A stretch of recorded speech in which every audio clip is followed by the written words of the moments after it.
a little harder. If somebody says they're red, just leave them alone today. But it's a really great thing to keep the mind on the fact that people are going to make the business successful or not. It's like the greatest idea in the world isn't going to go by itself. It's going to go based on the quality of the team and the relationships and interactions with the people. So we can't lose attention on the people that we're creating with. Absolutely, I love that example, I love it. How many of you are going to try that this week with your teams? Raise your hand. You know, Raise your hand. It's green, great. yellow, red is fantastic. It works at home too. You know, you sit down at dinner, you know, and you do the green, yellow, red. It is fantastic. And you don't even have to know exactly what it is, but it just helps you tune in. It's beautiful. Yeah, try it out this week. Try it out at the dinner table. Try it out at work. It's so interesting because at the core, we think humans are looking for love, but a step before love is just safety. Yes. I just need to feel safe. Yeah. And then I have the opportunity to love on a deep level. And what you're saying is, when you do that green, yellow, red, there's a safety created. Yeah. Oh, I feel safe now because you know, you're aware of how I feel emotionally. And now I'm aware that you know. Yeah. Now we feel safe. Yeah. Now where can we go from here? Yes, absolutely. And I think that that's a beautiful way of creating safety. I love that. A lot of entrepreneurs in the room, they want to be able to tell better stories. Yes. Today, we're living at a time where every company has to be a media company. Yes. It doesn't matter whether you're tech, health, Yeah. whatever you are, you've got to be a media company. There has to be a content arm of your company. Absolutely. And so as companies are thinking about how do we tell better stories, coming from one of the most prolific storytellers that's ever lived, what advice would you give to people about storytelling for their business? Because that's what you've done. You've also branched out of Hollywood, out of movies, into businesses and built brands. What's different about storytelling for a brand? So the origin story always tends to be super powerful. The why is everything. So my son, when he was 11 years old, we were in Hawaii and he started surfing. And there's this really great old-time surfer named Titus Kenimaka. And Titus took my son and they went in the ocean, and he was telling my son how to make friends with the ocean. And he was calling the ocean she.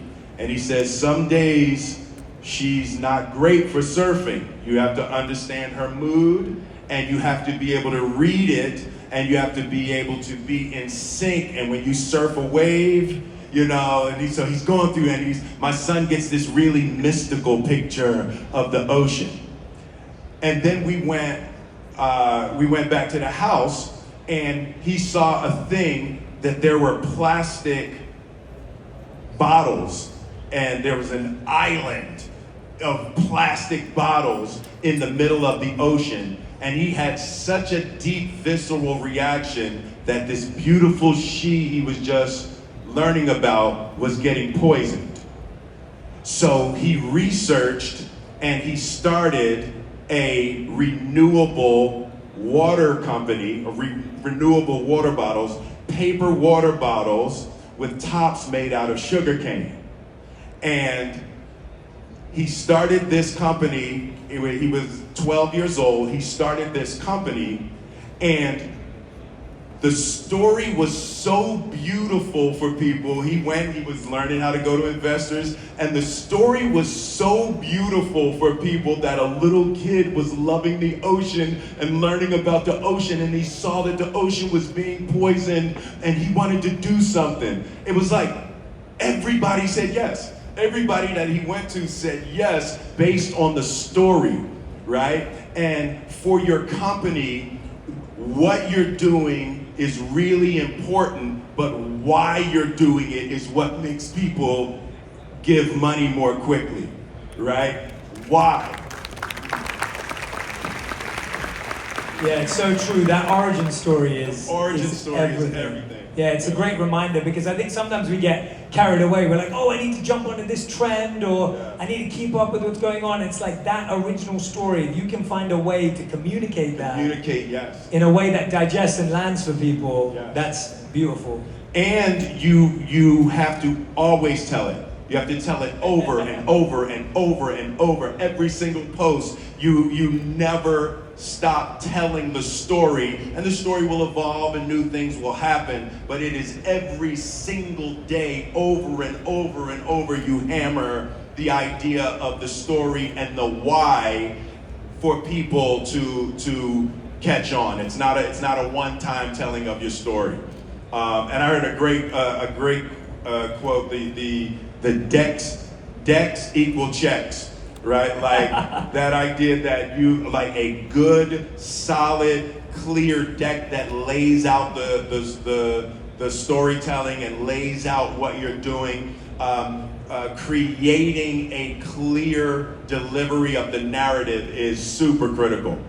Yeah, love that. Great advice. And Will, I think everyone, when I was telling them that we were going to do this, a lot of people, I was like, what question would you like? And a lot of people had this question, and it was, here's someone who's achieved so much, had so many successes, continues to have that across platforms, even on social media and digital platforms. Back into music now, seeing that, amazing collaborations. I love the Neo Matrix collaboration with Big Sean. It was amazing to watch. So many incredible things. What keeps you going, and why do you keep going? Oh, that's interesting. You know, I love it. And I think that's a really important part of it too. You know, you have to love it because you're going to be doing it for 19 hours a day for 3 years, you know, just to get it started, you know. So it's like, I think it's really important that you love what you do. A great idea that you hate doing, you're gonna lose the energy, you're gonna lose the zeal.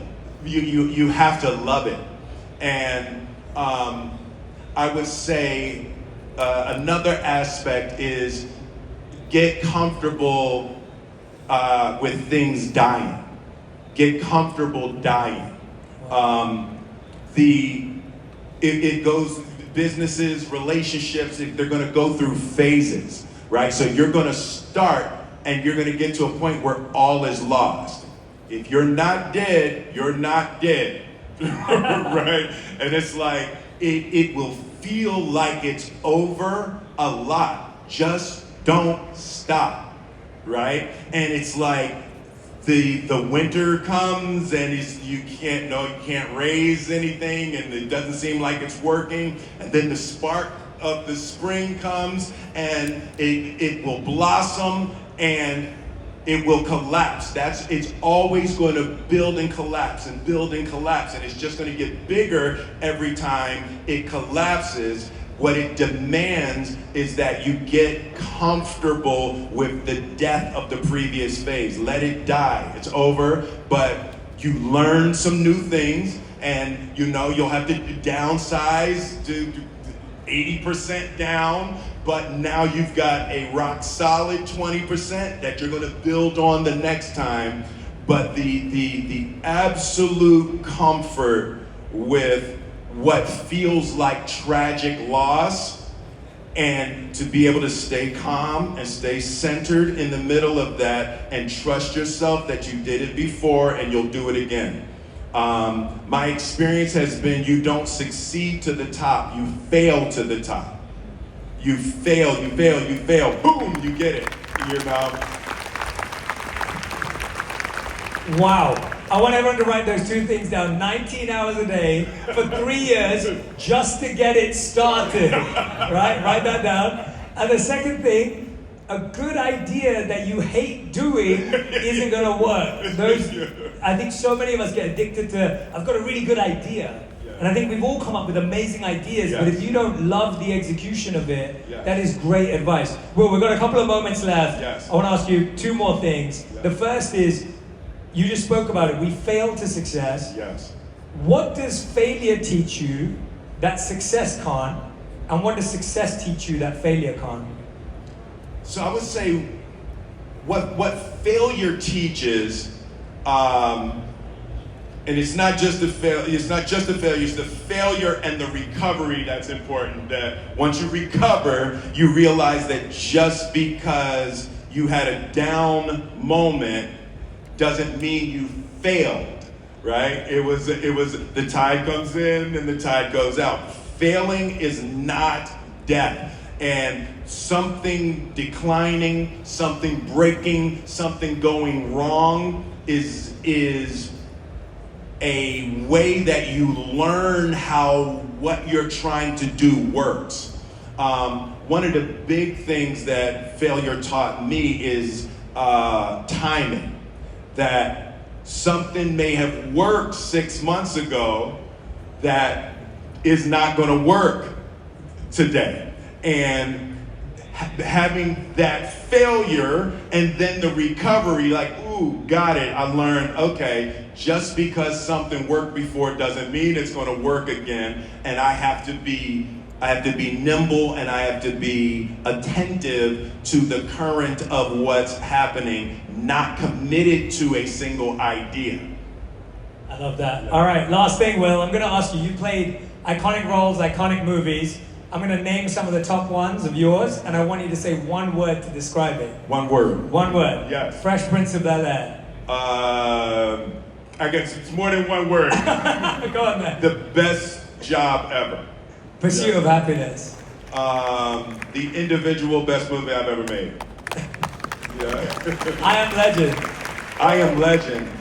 The greatest lesson in my mind I've ever had. Ooh, all right. Yeah. We're going to have to let you expand out. Now I want to know more. Yeah. Having to make a scene with no other humans made me recognize the madness of my own mind. And it was the first time I noticed the constant chatter of my mind. It was on I Am Legend was the first time I noticed the inner roommate. Wow. Mike Lowry. Mike Lowry. That's the sexiest dude. I so wish I was Mike Lowry. King Richard. King Richard. The greatest acting lesson I've ever received. And last but not least, Will Smith. Will Smith, a beautiful work in progress. Will Smith, everyone! Thank you so much for Will. Thank you. Jay Shetty, ladies and gentlemen. Thank you all. Thank you.